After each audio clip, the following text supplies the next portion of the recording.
Hello, it's Martin here from Fantha Tracks, and we're here with Sandeep Mohan, who most of you will know as one of the Nope Troopers, I believe, from The Force Awakens, but you've done plenty of other things as well. A few bits and pieces of those, yeah. Excellent. So we're here to have a quick chat today here at Granite City Comic Con. So I'm going to start off with, tell us about all the roles you've had in the Star Wars films. It's strange. I'll a bit of backtracking now. I was a big fan before I even got involved in this project, but I basically got an inkling from an agent to say they're filming Star Wars, and I thought, this is a childhood dream for me to come true if I can get in. So I pleaded with her. I said, look, it's one of those things I would do for free. And she said, look, I can, from her point of view, get you to the audition, and then the rest is down to you. Now, like everyone else, I thought Stormtrooper sounds very straightforward. Show your stature, do a few moves, and hopefully you've got an opportunity. I was so wrong. I think it's probably one of the toughest processes I've been through, and some of the guys went through, because we didn't expect the military training, the boot camp, but literally it was full on from day one. And I think it was so stringent because rumour has it 900 applied, 90 went for the auditions. And then we were lucky enough, the 10 of us got picked. But yeah, everything from choreography, the American choreographers were here, the British military guys were testing you.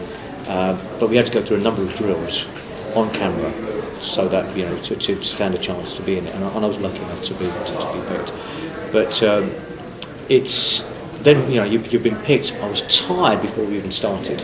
So you can imagine 5 nights I think was the process on The Force Awakens, where it was Jakku village. So everything was in Jakku, fires going, and there was a buzz about the place. And I knew one other trooper, didn't know any of the other 8. So I was looking around thinking, Christ, right, this is it, we're just about to do this. And everything was pretty relaxed, but there was a buzz about the situation. And all of a sudden, there's someone walking towards me. And I'm thinking, who is this person? And it was J.J. Abrams. Wow. And I think we had a bit of a chat just before we did the scene with Max von Sydow. Had a bit of a chat, and he said, well, what's your name? And I said, my name is Sandy, because ever since I was so high, my nickname's been Sandy. Right. So he looked at me in a strange manner, went, Sandy, and he walked on. I thought, this is the shortest discussion. This could be the end of my career, as far as Star Wars is concerned. And I went, what was that? Oh God, that's it. I thought, and he came back. He said, no, your name is Sandeep, and I'll call you Sandeep. Yeah. And talked about what I've done before, and we're more weary about what's going on set, thinking I'm holding everything back. What's going on here? But I think that bit of communication probably helped me with other parts of it in the film. But I got to play a stormtrooper officer, squad leader, captain, stormtrooper, and obviously now, as far as the fans are concerned, which is great, the Nope scene, which I'm eternally grateful to J.J. Abrams. But so I got to play a number of characters within the film, which that's awesome. A pleasure. Well, that leads nicely into, so was the Nope scene something that had been pre-scripted, or was it something that sort of happened organically? Or? I don't think it was pre-scripted, because I think the word I had back is basically on the day of the shoot there's very few of us on set, because my understanding was that they were doing, Daniel Craig had done his bit. Yeah. So there's very few people doing, actually on set. But it's only maybe 4 troopers. But they came in and said, right, Sandy, David, there's been an idea. And I thought, what have we done now?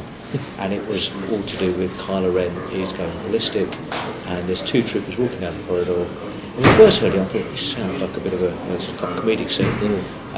But I think the intention was, in previous films, as you can imagine, and people throw this at me all the time, troopers can't shoot straight, they die too easily.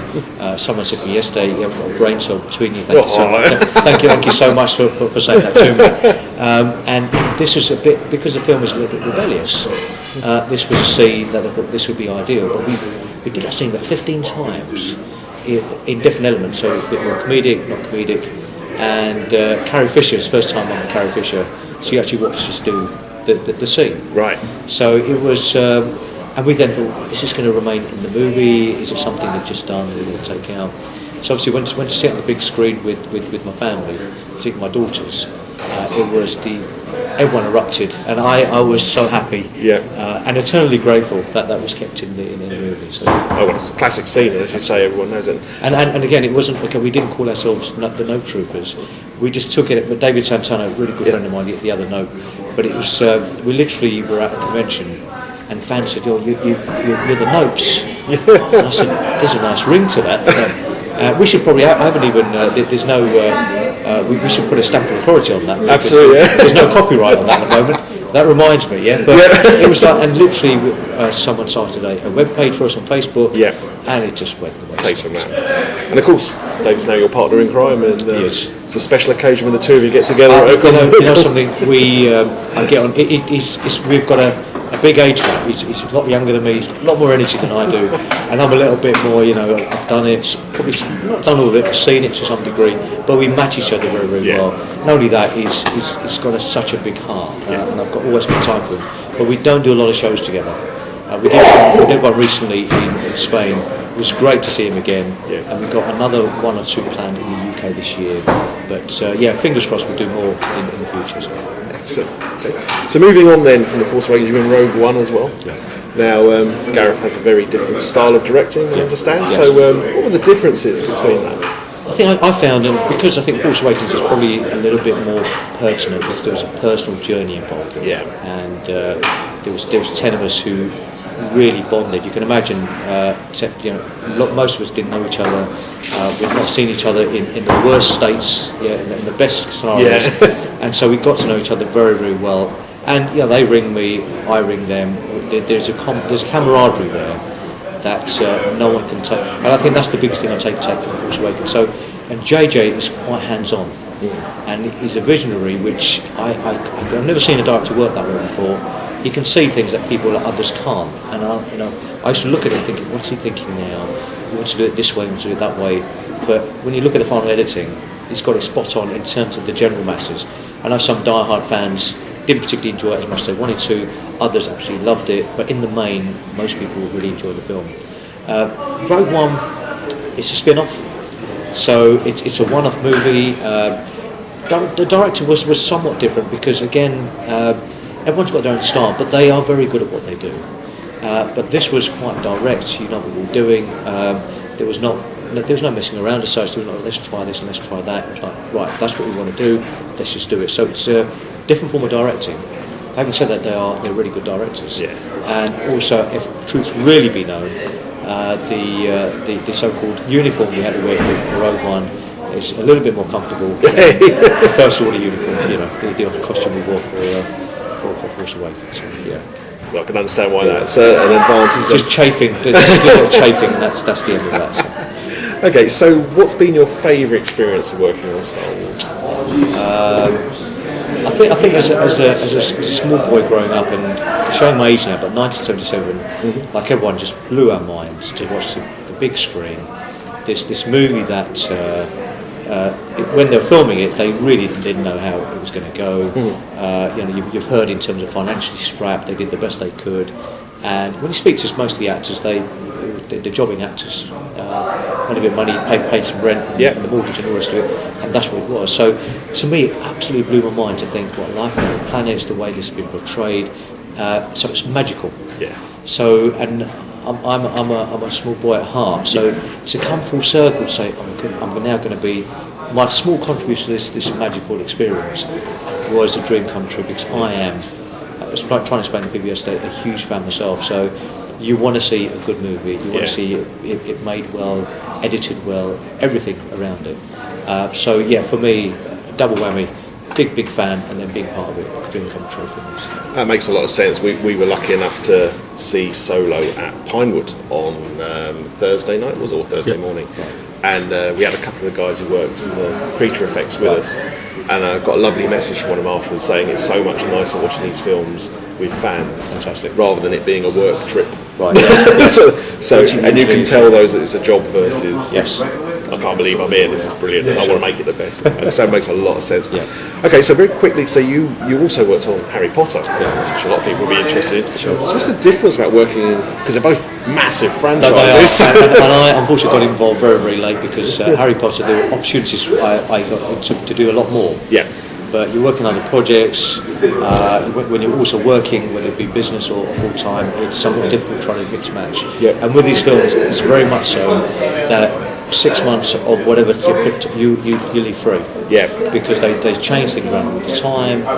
Just give you an example. Max von Sydow, when we did the scene in Force Awakens, he called him one night, didn't happen. He called the next night, didn't happen. I think it was the fourth night finally that we filmed. So it's a case of things get changed all the time, and so you have to leave time aside. So with the Force Awakens, I did nothing. I just said the diary's now empty. Call me whenever you want to call me. My life's on pause until this finishes. Yeah. And it is very different. But come back to Harry Potter, it's kids loved it. I love it. But just to be a part of it, I'm a Death Eater. So just to be a part of that was a cold night running through hills. Wasn't probably the most enjoyable experience I've ever had, but it's an iconic movie, and the way it's been portrayed, and also Ray Fiennes' absolute genius in terms of what he does. He'll be talking quite happily one moment, and then when he turns it on, wow! Even I was scared, thinking, "Oh my God, I don't want to get the wrong side of him." That's for sure. So you got Kylo, you had Kylo Ren and Voldemort. Sure. That's all bad guys. Yeah, that says something about where I'm going with this. Okay, so last but not least, what advice would you give anyone who wants to join the industry and do? It's like anything in life. I think it is a tough industry, very, very hard industry. You could be, without putting it down on things, you could be the most talented person, and I know some very talented actors, but if you are not connected, or if your face is not known, it's very hard to break the mould.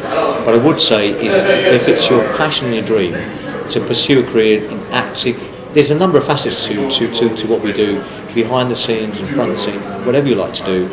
Follow that dream come true. If it doesn't work, it doesn't work. But you don't want to reach to age of 60, 65 thinking, I could have done that, should have done that. Well, maybe that shouldn't come into play. Just go for it. If it works, brilliant.